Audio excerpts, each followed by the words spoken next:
We're going to try and speak faster and finish off Christopher Goes to Jail for 22 Hours illegally. Now, I've already ruined the surprise, but so these cops, it was a black cop and maybe a Hispanic cop.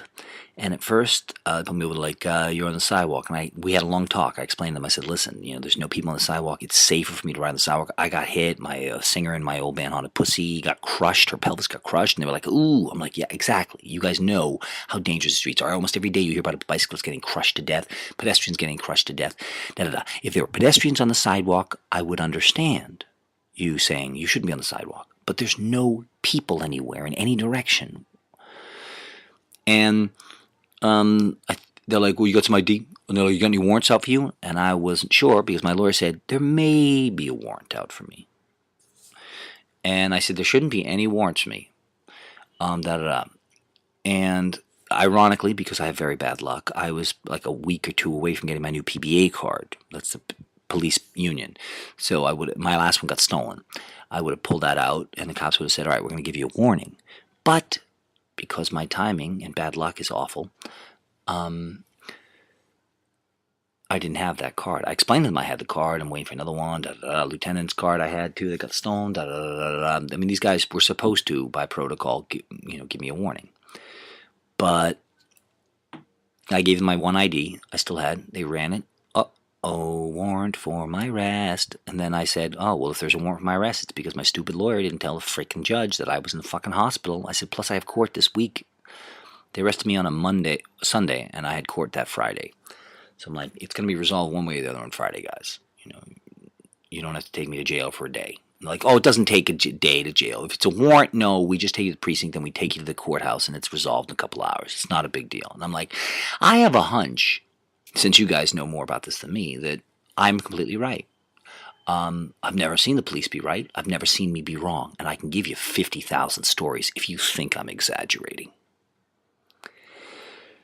Now, for the most part, we were having a nice chat. There was nothing tense. These cops were pretty polite. Then one cop, the Hispanic cop, gets out and he's making me empty my bag. And I had a little bit of pot on me. And I had a one-hitter that's borrowed from somebody. And I just bought a brand new bottle of vodka. It's like, oh great, do I need these guys fucking with my shit?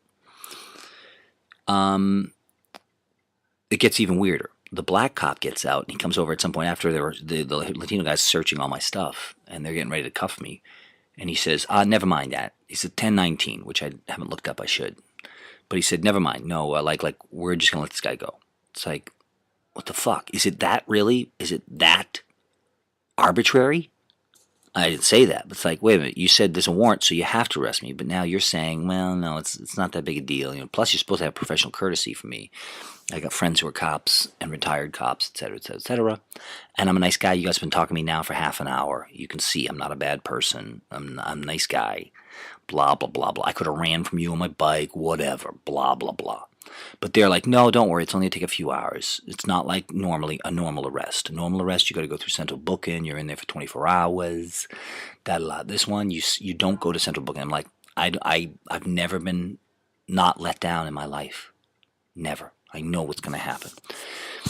And, man, how do I tighten this up here? Because what happened to me was outrageous on so many different levels. Long story short, I get taken to the precinct, 90th precinct, East Williamsburg, and they throw me in a cell. Unusually, they throw me in a cell that doesn't have a bathroom. Now, most cells, they put a toilet in there. You can guess why. Because they don't usually hold people for a few minutes. They hold people for very long periods of time, illegally. So you'd want to have a toilet in the cell. But these geniuses, because remember, humans are geniuses, said, why don't we make the toilet separate? So if these guys have to pee, they're at the mercy of whether the police officer is in a good mood or a bad mood or lazy or not. Because the police officer has to come, unlock our cell, bring us into another thing, watch us as we pee, and then bring us back. Very bad design. And there was a lot of pain at times when I had to hold my pee. But worse, now they take my jacket. Okay, now it's October. Windows are open. It's freezing in here. They take my jacket. And there's another kid. They take his jacket. Now, there's no reason to take my jacket. I can understand you take my laces so I can't commit suicide. But you don't have a right to take my jacket, especially when it's fucking freezing. That's a fucking human rights violation. Forget federal law. That's a federal crime, of course. but it's an international crime. And so now I'm arrested about 4 p.m. or 6 p.m. we get to the precinct. Oh, this is the worst part. We get to the precinct. As soon as we walk into the precinct, the two cops, who are still pretty nice to me, they're going through all my stuff, and I have a ton of stuff on me. And they're like, the black cop again sticks up to me. He's like, why don't we just take him to court right now? Like, we can just put him in the cop car and take him to the courthouse, because it only takes a few minutes to squash the warrant. And I'm like, oh, that sounds great. That sounds great. Whatever reason, didn't happen. Just like the previous time. The previous time when he said let him go, the Latino objected. Latino cop. I don't know what happened at the precinct when the cop said, let's take him to the courthouse right now. I'm like, yeah, don't leave me in jail for days. Take me to the courthouse right now. They didn't. That was like 6 p.m. Now I'm in the cell with a kid who said he had went through the same thing 2 days earlier, and he was seen by the arrested and seen by the judge. Total time spent incarcerated 3 hours. So I'm like, oh, maybe the cops were right. Maybe I was wrong for once in my life, and this will only take a few hours. Awesome. You don't go to central booking? Awesome. You go around that whole fucking hell? Awesome. Now I'm going to trust my fellow criminal more than I'm going to trust the police officer. And so I'm thinking maybe there's hope for me. But I don't get my hopes up, because I know, based on every single minute of every single day of my life, what's going to happen. Now, I'm just waiting for somebody to take me to the courthouse. That's all. I'm sitting in the precinct. Now, this is amazing. They don't even fingerprint me or any of that stuff. They whip up the warrant. It's a picture of me, previous mugshot, etc. They said, that's it. Good to go. It's like, wow. You don't fingerprint me and all that other bullshit? Awesome. We bypass that too? Great news. But I'm waiting for the entire shift for somebody to drive me to court. Nobody does. At midnight, the next shift is on. And whatever the desk sergeant sees, they got a guy, they're holding two guys in the cell who are warrants. It's like, oh, all we gotta do is take them to the courthouse. What the fuck? But one kid's staying in Brooklyn, and I'm the only one going to Manhattan, because that's where the warrant was issued. So they just need an officer to drive me to Manhattan. Not that hard from where we are. At midnight, the new shift comes in. The desk sergeant sees, and he says, fuck, you got to get this guy to the courthouse before 1 a.m.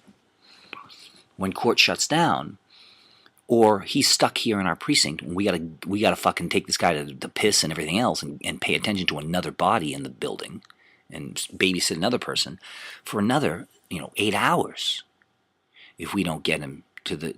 So he tells two new officers, he's like, get this guy to the courthouse before 1 a.m. no matter what, if you have to use your lights and sirens. I'm excited. At midnight, they say, Brodeur, get your stuff. We're going to court.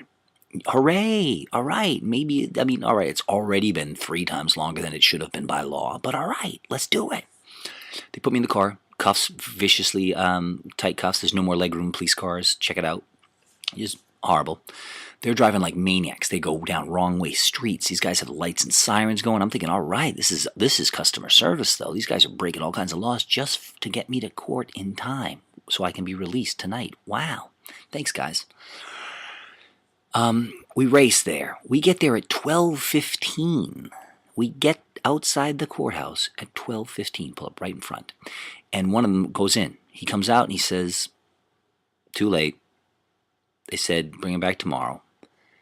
And one cop's like, that sucks. We were told if we got you here by 1 a.m., that we had to get you here by 1 a.m. We got you here by 12:15, and you're out of luck. I'm like, don't worry. I predicted this 20 years ago. I'm feeling pretty good about it.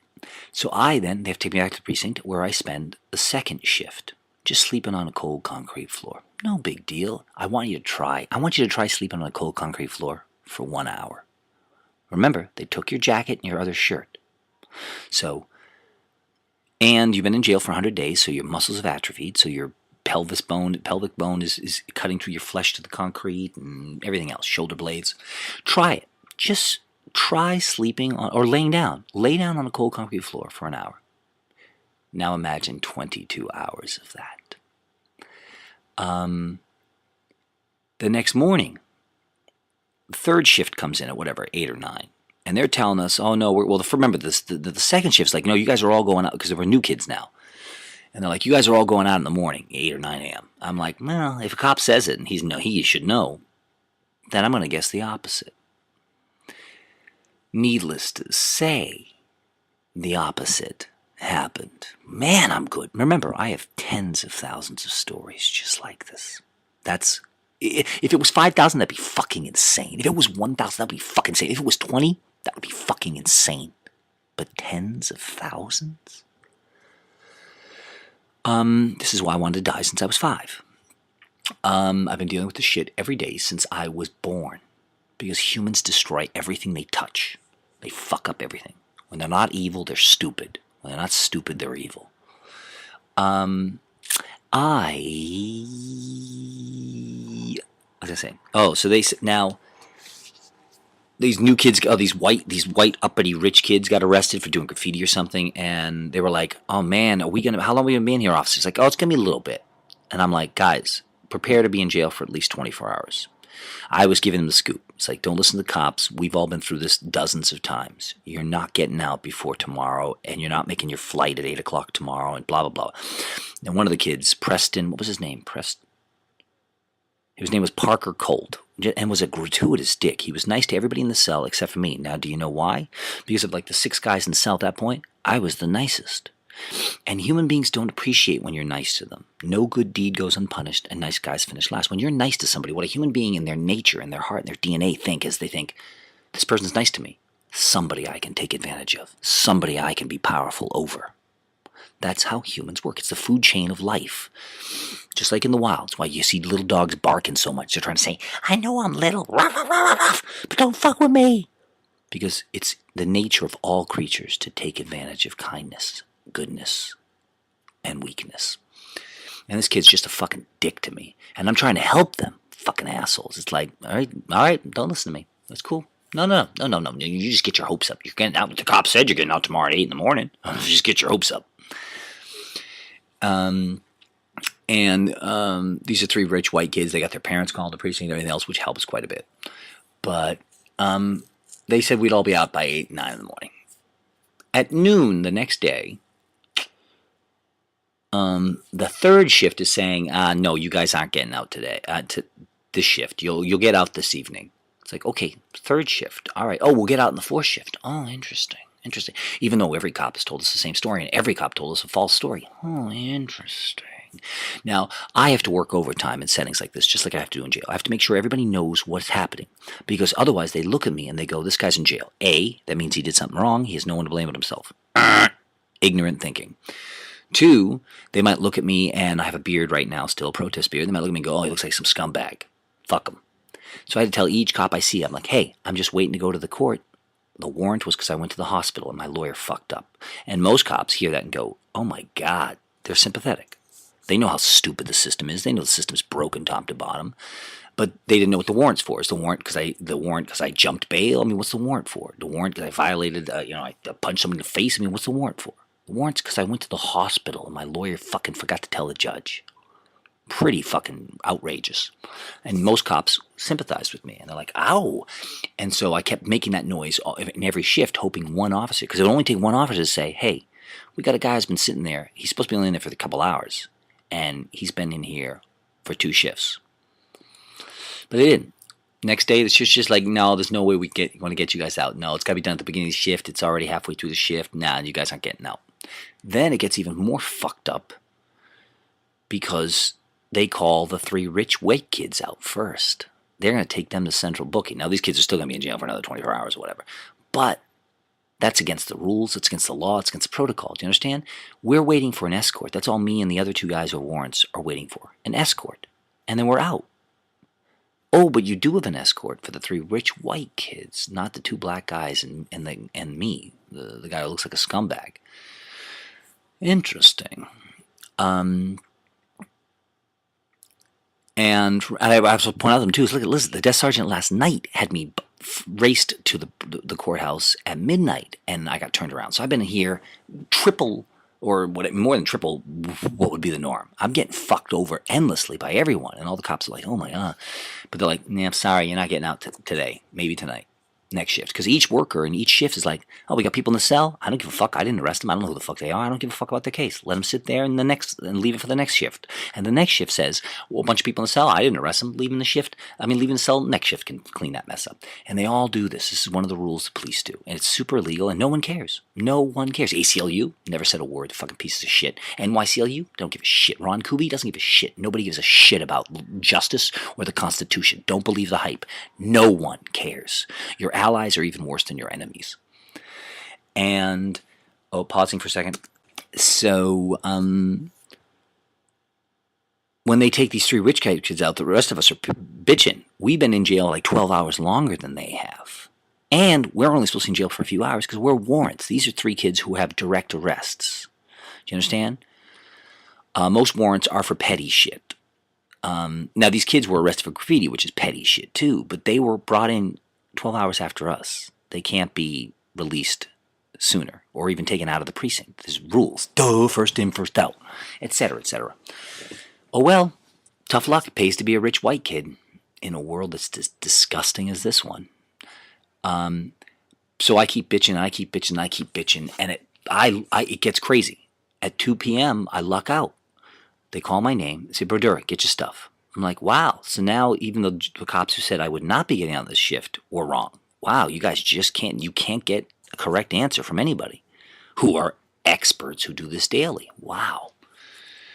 And I think one of the cops was sympathetic to me and said, listen, we got to find an escort for this guy. Because they said, nope, sorry, there's no more escorts, not until the next shift. But they did find me an escort, brought me to court. Their timing sucked. We got there at like 1-ish. We got there just in time for the lunch. So I sat in handcuffs for over an hour. Now, that's not normal. You're not supposed to be in handcuffs for hours, okay? Because it hurts you. It physically hurts your wrists, etc., etc., etc. Pinches your nerves, blah, blah, blah. An hour? 2 hours? No way. It's usually just as long as necessary. But they went at lunchtime. So we had to wait for the judge and everyone else for their lunch break, which is an hour and a half or whatever in court. And then at 2:15 or whatever. And then I saw the judge at whatever, 2:45. My lawyer said, I'm sorry, I screwed up. And the judge says, fine, let him go. It's like, wow, 22 hours for doing nothing wrong. I mean, yes, I shouldn't have been, well, I can't say even yes, I shouldn't have been riding my bicycle on the sidewalk. I didn't do anything wrong. It should be legal to, pausing. You don't understand. I don't know if you've ever been hit. I've been hit by cars. I've been hit by subway cars. Was run over by a truck. It was the greatest pain of my life. I thought I was going to be in a wheelchair for the rest of my life. Unbelievable. You asked to see the photos of my foot. It's frightening to everyone. And the driver got away with it all. The police helped him. My bicycle was smashed. My hospital bills, I'll never pay them. They didn't have any medicine or painkillers when they picked me up in the ambulance. The bad guy got away with everything, and the good guy was punished in every way. I know how the world works. If I had to do it all over again, would I ride my bicycle on the sidewalk knowing there might be a warrant out for me? Yeah. Unless I had taken a longer route through all these little side streets, maybe, which would have been a little safer. But Morgan Ave is a fucking shitty road. And you have to remember, the roads are dangerous. You don't need to have traffic, and you'll have bicyclists dying. Because the roads are filled with all kinds of potholes and stuff. People have gone over their handlebars. There's so many problems in this society because New York has been run by Republicans for the last 17 years, and they've ruined everything like never before. I warned everybody for 17 years. No one listened to anything I said. My sin was trying to be safe riding on a sidewalk, public property that I own. Well, there's no humans. You can't say I'm doing anything bad. You can't say I'm doing anything immoral. You can say it's illegal, but so is jaywalking. I don't see you giving tickets to any jaywalkers, you fucking liars. Oh, that's an important point. In my federal lawsuit for false imprisonment, et cetera, for 22 hours, I should be able to get like $5,000 to $10,000. So maybe that's a bright side. I don't think so. They could give me $1 million. I don't think it makes up for it because you don't understand the big picture. But what was I saying? In my federal lawsuit, I'm including the fact that they can't say they had to pull me over for riding my bike on the sidewalk because that's illegal under the 14th Amendment. Equal protection. You must apply the laws equally. Apply the laws equally. Jaywalkers have to be ticketed as much as bicyclists, but that doesn't happen. Illegal. this was also catastrophic. In the 22 hours, I got no work done because I was prepared. I had all my pencils, my little golf pencils you get in Rikers and stuff. I had my little Rikers jail pens I carry with me for the next time I'm arrested. And I'll have all kinds of paperwork on me and half-finished songs and stuff. So the idea is when I get arrested again, and I will get arrested again, and I will get arrested again, and I will get arrested again. And it doesn't matter what I do. Remember that. You people might think, oh, no, you got arrested because you rode your bike on the sidewalk. You don't know the facts. You're wrong. It's like when people said, oh, well, you got arrested because you used some threatening language against the mayor. And I said, are you people stupid? Because every time I didn't use language that could be misconstrued as aggressive, they arrested me. So it can't be that. I mean, can you people not add? So, please keep that in mind. What I do doesn't matter. Remember, I've been attacked for opening my mouth up thousands of times. And I've been attacked for not opening my mouth up thousands of times. Everything in life is a catch-22. And it's my autobiography should be called Catch-22. But what people don't realize is, and I couldn't write songs. I couldn't do any of my work. I couldn't take notes of what was happening for 22 fucking hours. And the cops had no reason. They took that stuff away from me. I'm like, no. Look at those. Those are Rikers pens. They're safe in any jail environment. You can't stab anybody with them or commit suicide. They're pretty useless. And the same with the golf pencils. Sorry, it's good enough for every prison and every courthouse and every jail. But cops are uneducated. They ain't paid to think. And so I lost 22 hours. Now, you can't put that in perspective. If they gave me $1 trillion, it couldn't make up for the 22 hours because there is literally not enough hours left in the rest of my life to do even 4% of my work. Do you understand? I'm the most prolific artist of all time.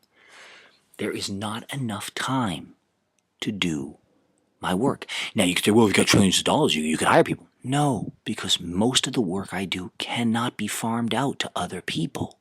It's shit that only I can do. Now remember, it takes me 30 minutes to make a masterpiece CD because most of my music is done in real time. It's like some of the greatest jazz albums of all time. The guys did some heroin, drank some wine, got in a recording studio, and they just improvised the whole thing, and it's a masterpiece that changes the history of music. A lot of the greatest jazz albums are like that. That's how I operate in a rock context and a classical context, jazz context, etc. I do the shit in real time. I do it right there. We roll tape and we do it. Done. Masterpiece because I'm very good at what I do. In 22 hours, we lost 44 of the greatest albums of all time. Thousands and thousands of my bands could have done their albums in that 22 hours. It's gone forever. It can never be repaired or replicated or duplicated. So please keep that in mind. It's much more serious than you people think. Technically there's billions of people counting on me. I can fix everything in this world tomorrow. I could do so much good, but I can't if I'm sitting in jail over and over and over again. I can't be producing other artists. I can't do anything. And I wouldn't have gone to jail if not for the Trachtenbergs, or Jeff Stark of Nonsense, or Chris Ansari of Rubulad, or Harry Stuckey, Diane O'Deborah, Bob Holman of the Bowery Poetry Club. Thousands of people it takes to do this. It's amazing. A lot of people think, there's just one guy, Hitler. He fucked up the world with World War II. No, Hitler couldn't have done it by himself. It took millions of people to help Hitler, whether they were minding their own business or working for him. It takes thousands of people to put me in jail illegally. And almost everyone who put me there is my friends or my allies. My lawyer could have fixed it. He had a week to fix his mistake, and he never did. Now remember, the same lawyer who kept me in Rikers for an extra 2 months because he was too lazy to file a habeas corpus. He kept me in jail for an extra 30 days because he didn't pay my $3 bail as he promised to. I mean, it's endless corruption and evil. 22 hours in jail because my lawyer made a mistake.